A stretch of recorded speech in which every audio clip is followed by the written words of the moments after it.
excited that we have the opportunity to share this table with so many amazing architects doing work that's both beautiful and very energy efficient. So first thing I want to do though is I'm going to be part of the panel, so I'm just introducing Julie. So Julie Moskowitz has been teaching here this semester, leading thesis students. But prior to that, well, in addition to that, she has a practice in New York City where she's been doing passive houses in addition to other types of projects.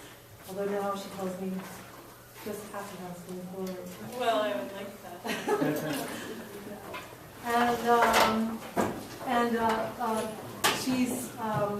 She went to University of Pennsylvania prior to becoming an architect, and has, as you all know, been the editor of this the Greenest book.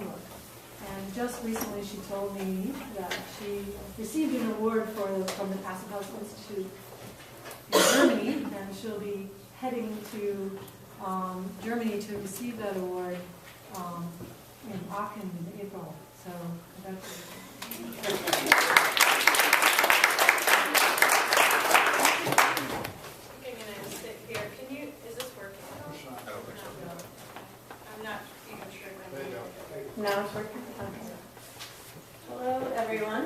So just to be clear, because I think there's also some students or potential students for an open house. So to back up a little bit, I was asked to do an exhibit based on this book here, The Greenest Home, which includes 18 passive house case studies. It has 5 from outside of North America, and the rest are focused on North America. And everyone here is actually in the book. I'm so lucky they were able to come here. Obviously, Laura's here already, but we're honored that she's participating with us. And then I wanted to quickly introduce you to the other people on the panel. So I have Jordan Goldman, who his firm is based in Boston. We're the Brooklyn office. And he's an engineer.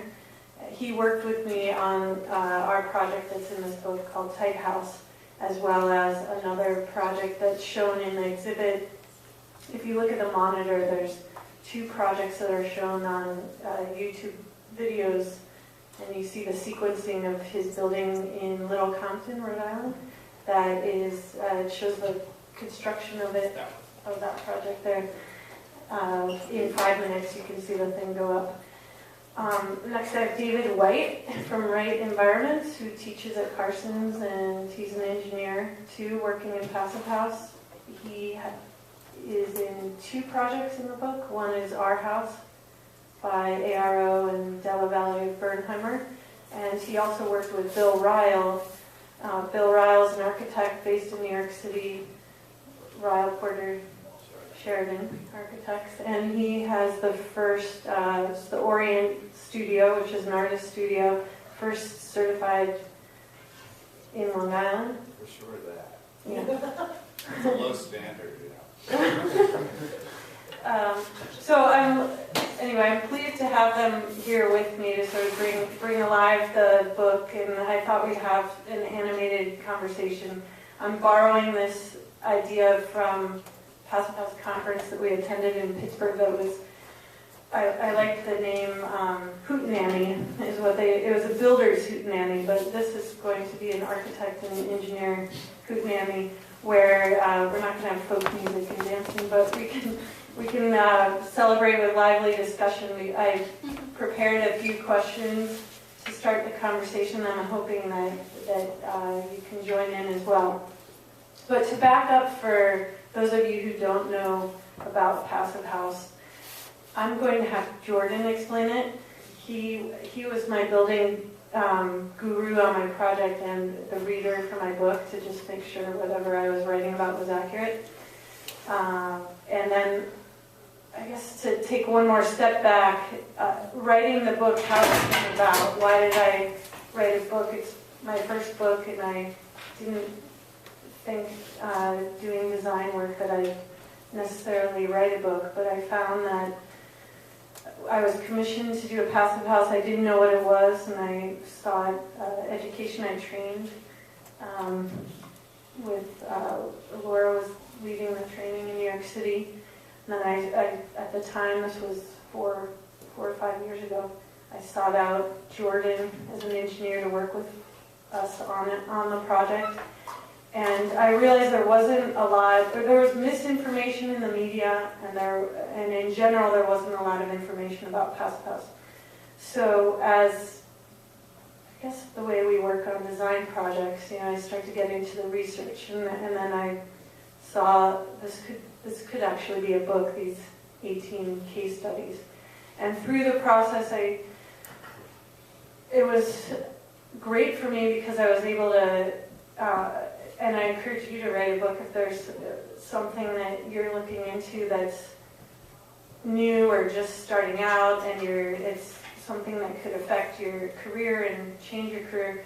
Because I was able to network and find a way in to meet all these architects, engineers, builders, and really call them up, and they were nice to me answering questions because they were going to be in my book. But it was I was so sincere in wanting to know why they chose this or that material, because it was affecting my real office, my project work. And through the process, I learned that the Passive House movement is interesting because it is about this hootenanny and this collection of people that come together in the trainings. It's builders, engineers, architects, homeowners, energy efficiency, and that's coming together and asking questions and sharing information. I had not experienced that before in architecture. It seemed competitive to me, and you hide the new idea that you have rather than share it. So I like the dialogue that has developed in at least the U.S. Passive House movement that I've noticed. And when you're looking at the exhibit afterwards, we decided, I called the show Outtakes from the Greenest Home, so it was things that I learned in the book that I couldn't include in the book. But one of them was Belgium. There's one project from Belgium in this book, but in the meantime, Belgium has exploded with Passive House. It has 11.6 million square feet of Passive House in the last 7 years. Any kind of building they tackled.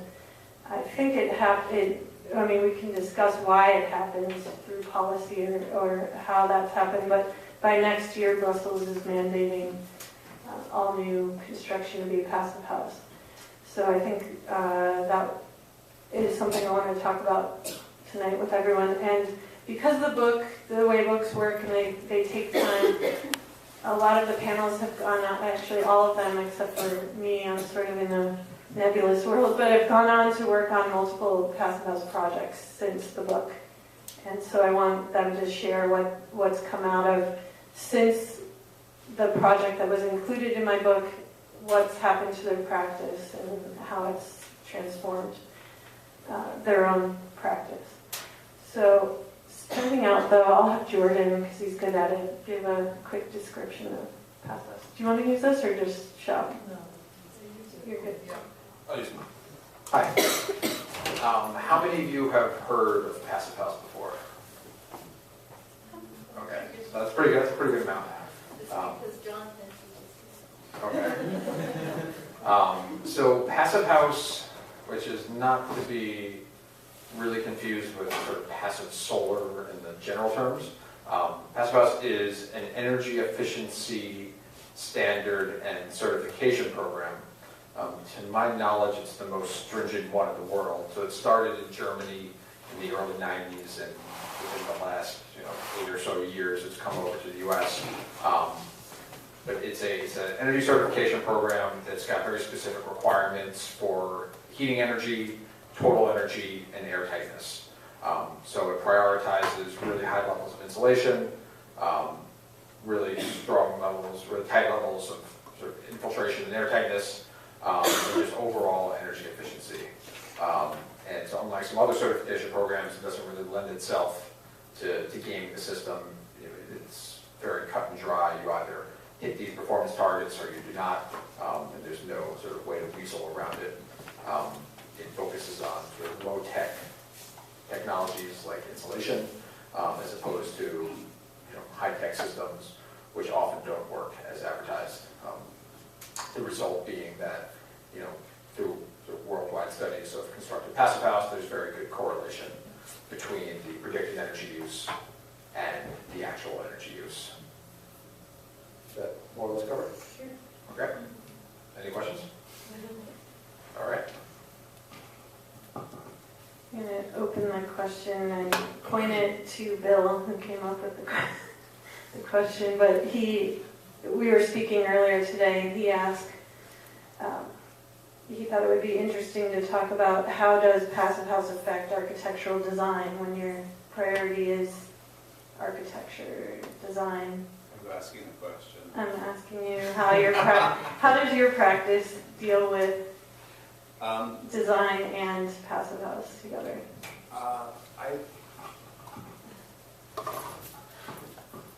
We actually found it much easier than we expected it to be. So oftentimes, when you look at the early passive houses, there seemed to be quite a bit of homogeneity to them, lots of very boxy solutions, and yet when you see the photographs here from I don't know how many different architects are showing this work, you can see it doesn't look like it was all done by one person. It's not one size fits all. So there are just certain issues that, of course, must be addressed. And architecturally, site planning is very important. You're not going to have a passive house if you want to have the north side of the building floor to ceiling glass. I don't care how many layers of glass there are. Of course, we always have 3 layers of glass, but that's not enough to have a north-facing wall of glass. So Meads Andros glass pavilion is not going to get it. Passive house. But aside from that, you have to have thick. The walls are rather thick for the insulation, and you have to use triple pane windows, which don't really make any visual difference at all from what we would use normally. So we actually were surprised by, in a way, what we got away with. We don't have, if we have time, I'll show you pictures of one particular project that we had, but that David and I worked together on. But you can see, if you look at our little model outside, Rebecca here and Meg, you'll see that we tried, our way of dealing with the very thick wood walls was to have the jamb extensions made up on the outside, made of metal, very thin metal plates, which somehow seemed to dematerialize the thickness of that wall. But aside from that, it really was not a problem. And in a way, we kind of got away with murder. The only one we've had certified yet turned out to be like the worst thing you could do for your first passive house, which was, like we were talking about this earlier, the first problem was it's an artist studio for a painter, and the last thing he wanted was south-facing glass. So no glass walls on the south. Well, that would be the easiest way to capture the heat of the sun. And the other thing was that we thought, well, this is the smallest building we've ever built, so let's start with a really small building. And it turned out that the smaller the building, the tighter the envelope has to be. And these experts will give a scientific reason for that, something to do with the tightness of the balloon. But anyway, so we made our problem was really, really difficult because we had to make it so tight. We'd never done it before. The builder had never done it before. The way we solved the tightness was really by keep redoing the air blower test over and over again. And finally, the Germans who were installing their German windows came and had some gizmo, and they found that there were leaks actually in the roof. So we were looking everywhere except the roof, and they found it, and that was the end of that, and we passed. The other way that we solved the problem, the sunlight from the south, you could say, okay, you could have a Tron wall from the west, and that would heat up the wall. But we found something better than that I thought David had gotten it, but someone else who we worked with had gotten this sample from the Passive House Institute in a trade show in Germany, and brought this sample back from a huge corporation, German corporation. And this thing, this is the outside, and you can see the photographs in the other room. This is the outside. The sun hits it. We put this on the south. It's waterproof. Inside are these little tubes, little capillaries. And since they're running horizontally, when the sun is low in the wintertime, the sun goes in through this, hits the block wall you could build back there, and turns into heat. And the tightness of these capillaries also provide insulation and keep heat in the building. In the summertime, when the sun is high, the sun bounces off of this, and the heat doesn't go in. And we actually, since we never used it, we weren't sure if that was enough, so we had a backup plan for louvers on the outside so we could really control the sun in the summer. It turned out not to be necessary. Well, the company would not sell it to us because they said the building standards in North America are so horrible, they couldn't guarantee the product would work. So we begged them and they said no, even though they do sell other things in North America. So we, being the sort of people who we are, tried to sneak it out with the German window order. And they, being the kind of people they are, somebody snitched on us. And, we didn't get away with it. But to their credit, they did pass. It's like General Motors or General Electric at their board meeting in Germany voted this little thing saying, we could buy it, yes, but no guarantee at all. And it turned out to work just perfectly. So as you can imagine, if this is not tight to the brick, to the block, the heat won't hit the block at all. And also, if you don't seal the panels correctly on the outside, water is going to get in here and turn it into a really horrible mess. So we lucked out in two different ways, or I don't know. Maybe it's good to do things when you don't know what the challenge is going to be. Right, that's this wall. That's what that looks like. One thing they should add about the Passive House standard is that it's performance, not descriptive. So there are no like singular requirements for wall R value or roof R value.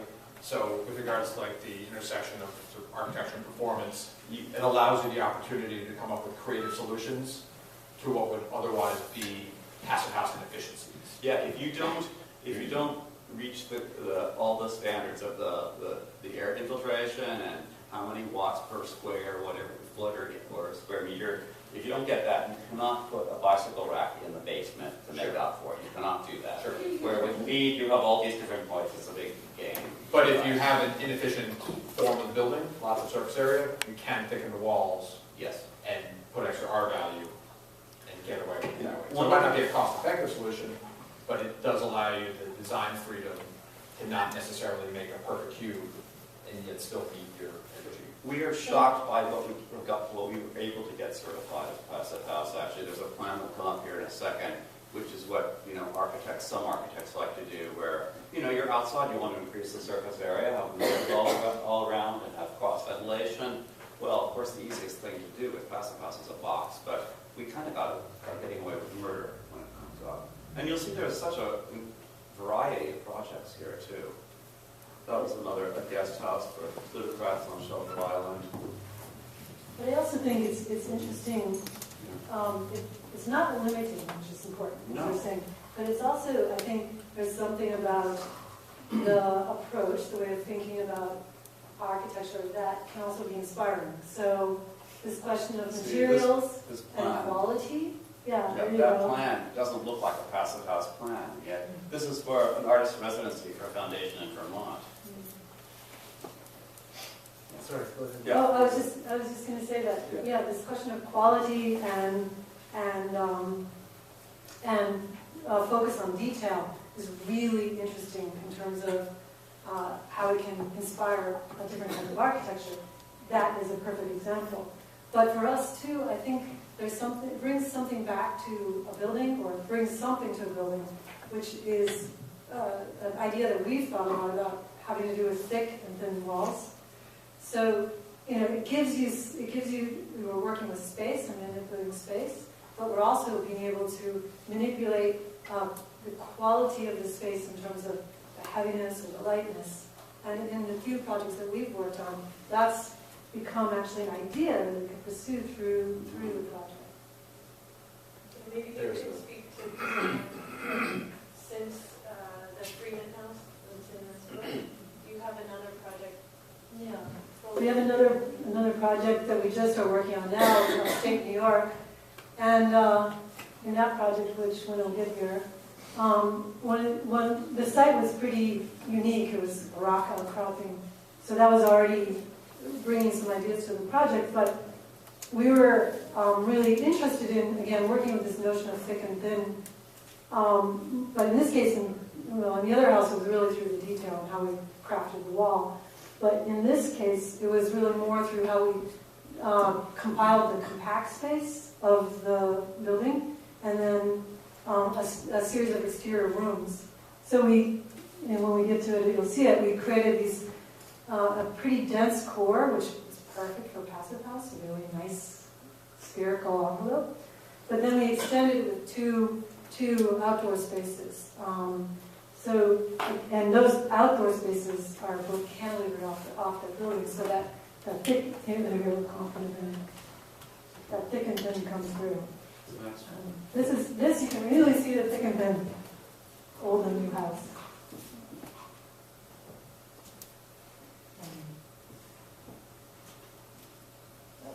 The walls are usually a foot thick at least. Yeah, so here in this house, we were playing with that thickness. Whenever we turned a corner, we chamfered it in different ways to shape the light. So was it both the new and the old that Yes. were certified as? No. Just the new is to that standard. Can you get? And it actually was not certified, which was okay for There it us. is. Here's this. So here's this compact house. Is it And built? here, these are, no, it's under construction. And those two things are floating. Could you speak to the construction type of that? I thought you were looking Yeah, so the other thing that's been interesting again is what you were saying is this learning that's going on, and it's incredible sharing. Really. So the first house we did was using type of construction that usually is a beam. We turned it on its side and made it a joist. But in this next one we were doing, we actually took that a little further by working with a manufactured housing organization, and we had them do that similar kind of construction, but in a factory. So what was really amazing about it is while we were pouring the foundation, which we did with GPS laser, sighting, it took them 2 weeks to build the wall in the factory, and then 1 week to put it all together. And it was kind of incredible. We're not done yet. We have to skim that again with some more insulation and shape the interior space. But it was great to keep that going.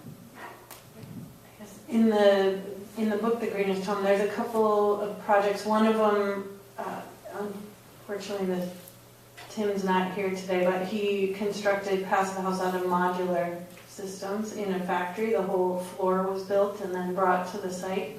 There's another project in the book that shows pre-assembled panels, so you can have a floor slab, a wall slab, and that's shown in a video at the monitor near the front office where in 5 days on site they constructed the whole duplex because they had these prefabricated assemblies. So I don't know if David or Jordan could speak to that. Actually, a question for everyone. As you're going through and moving from one passive house project to another, and we're experimenting with different assemblies, what is the best and easiest construction type that you've discovered? I guess I know from Jordan and David that in New York we're doing a lot of retrofits, which is a whole other animal. But Hey Dave, should I try this one better? Yeah. Seems to work. Hi. Is it on? This one? Down, just press it once. Okay, come on. There's a project that shows a project framed with 4x6 posts. 4x6. Oh, yes. Yeah, Yeah, that's you this saw it? I'm not sure if you saw this. one there too. It's coming around. Anyway, you see his collar. That was an interesting system. That was a U construction project. And what was really interesting about it was that although it was site built and I was never on site,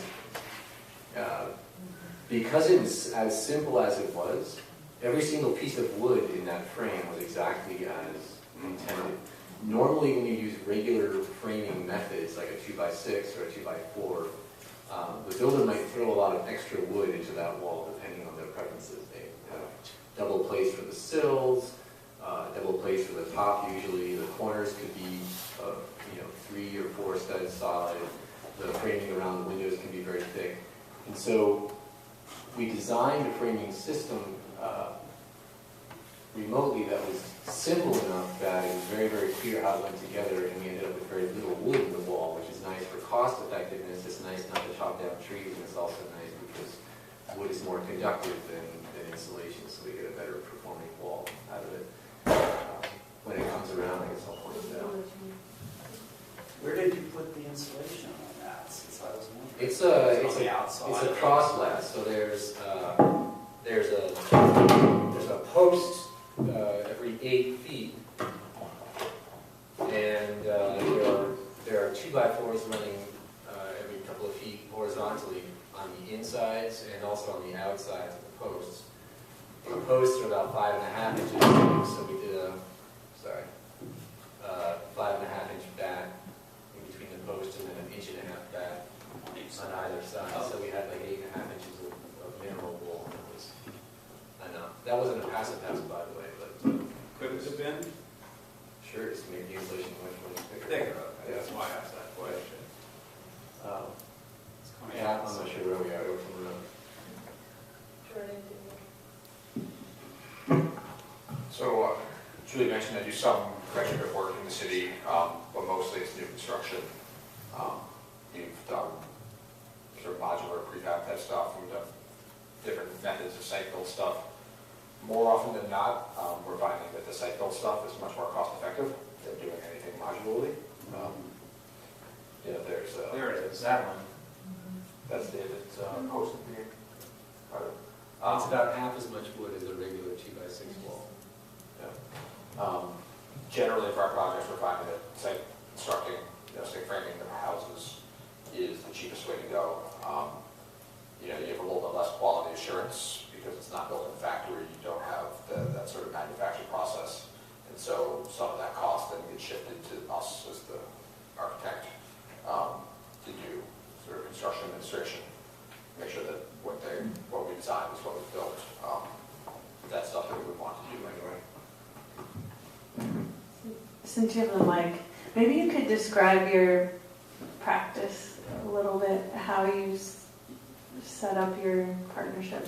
Sure. I think it's interesting to see how people are able, if you're a student and you were interested in green, how you're able to make that happen and earn money too.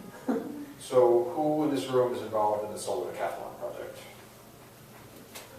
All right, so maybe 10% of people. My company emerged from the 2005 solar decathlon project. My business partner, Stephanie Horowitz, and I, we were team leaders for Cornell. She headed the architecture, I headed the engineering. There were some other original people, but they've since dropped down to do more lucrative things than architecture and engineering. But we established that we had a good design team, we had very complementary skills, and we liked each other. And so we spun off the solar decathlon team into a business. And so Laura was actually our faculty advisor for the first year. So everything comes around. And so we partnered together. We recruited someone who was a business student at the time to help us figure out all those business-related things that I still don't really know about. And yeah, we made a run of it, and now we're 9 years later, and our business is good. So yeah, so pay attention to the people that you're in school with, because you never know who's going to turn into your future business partner. And how do you, I think you told me if a client comes to you, it has to be better than...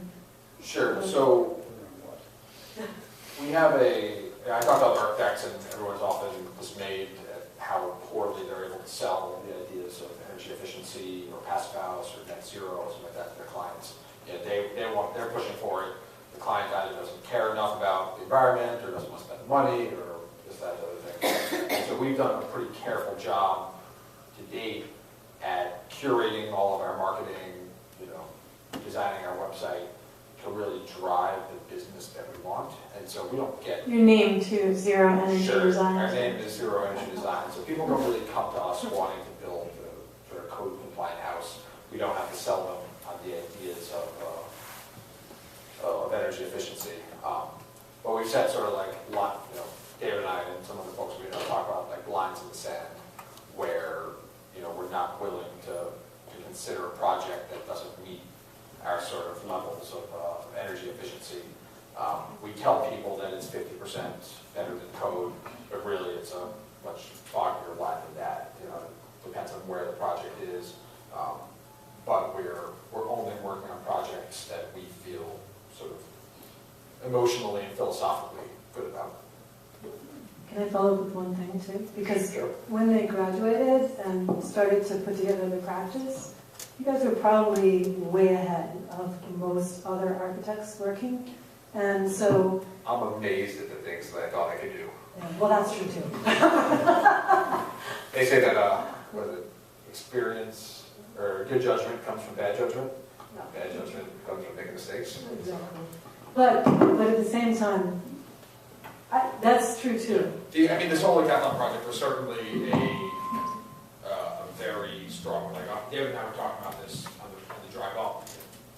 When you build something, or when you're forced to try to build something that you've designed, it makes you a much more conscientious designer, and it makes you think about how is this practically going to get implemented. Because what you quickly realize is that despite all the work you put on paper, the most important person in the process is holding that. And if he can't follow what you've drawn, or if you're making it too complicated, then it's not going to come out the way you want. And, Or even just physics. And even if you're building it yourself and you can take all the time in the world to do it, like the Solar Decathlon, there's no critic who's going to convince you that what they're telling you is reality. It just doesn't hold up. When you have to build something. I mean, knowing these guys also, I advised for the Solar Decathlon at Parsons 3 years ago now. And it was the same thing. The folks who came out of that process were so much clearer on issues of continuity of a thermal barrier, air barrier, moisture